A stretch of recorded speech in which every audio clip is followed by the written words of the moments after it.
সমৃদ্ধ যে চালগুলি আছে এগুলি খাওয়া শুরু করবো। এখন এটা কোথায় পাবো?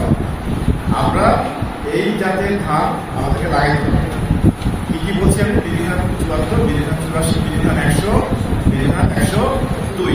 এর মধ্যে 102, বিধিধান 102 যেটা সেটা ফলন অনেক ভালো। বিধিধান 25 থেকেও কিছু কিছু ক্ষেত্রে বেশি ফলন। এই জন্য এই ধানটা আমাদেরকে আবাদ করতে হবে।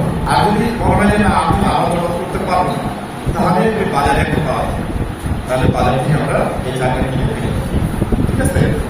আর যদি তোমাদের যদি মনে করে যে আমরা টাকা পাবো না, বীজ পাবো কোথায়, তাহলে বীজের যে দোকানটা আছে ধানের বিক্রি করে সামনে ওদের কাছে আপনি এই বীজটা পাওয়া যায়। ভাগ্যবান যারা আছে সবার সাথেই এটা আলোচনা করতে হবে এবং তাদেরকে আলোচনা করার বলতে হবে যে আমরা এই জিনিসটা শিখছি, এই জিনিসটা জানছি যে জিঙ্ক এমন একটা পুষ্টি যেটা আমাদের প্রতিদিন খাওয়া উচিত।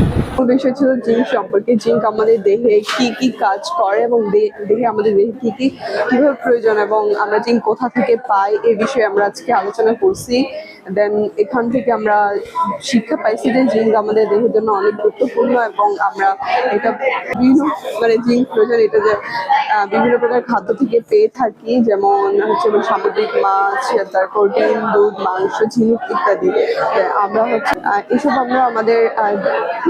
আমরা এর মাধ্যমে শিখলাম যে কিভাবে আমাদের জিঙ্ক আমাদের প্রতিনিয়ত খাওয়া উচিত এবং প্রতিদিনের রুটিনে থাকা উচিত।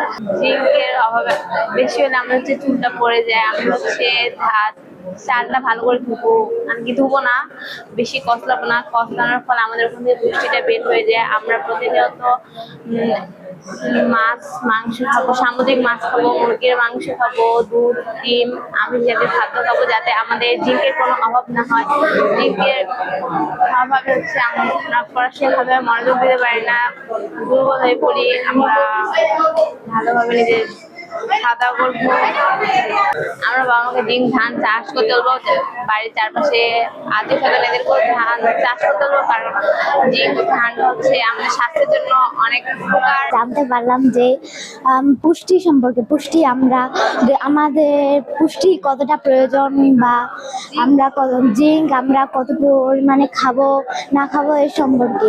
এটা সম্পর্কে আগে অনেক কিছু জানতাম না, এখন অনেক কিছু জানতে পারলাম। জিঙ্কে অনেক পুষ্টি, তারপরে হচ্ছে জিঙ্ক বিষয়ে আমাদের শরীরে অনেক অভাবজনিত রোগ হবে।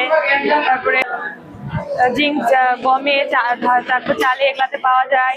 জিঙ্ক কি, আমাদের কেন দরকার, কেন আমরা খাবো এবং কোথা থেকে পাবো, এগুলো সম্পূর্ণ নিশ্চয় আমাদের ছাত্রী উপস্থাপন করেছেন। এই তথ্যটি উনি নিজের পরিবার, আত্মীয় স্বজন সবার কাছে পৌঁছে দেওয়ার জন্য সেবা করেছেন। তোমরা ছাত্র, তোমরা পরিবারে গিয়ে বাবা মাদেরকে বলবে, আত্মীয় স্বজন সবার কাছে এই জিনিসটি পৌঁছে দেওয়ার চেষ্টা করবে এবং ধানের থেকে আমরা যে জিনিস পাই সেই যে আবাদ করার জন্য আমরা পরিবারের করবো, আত্মীয় স্বজন করবো।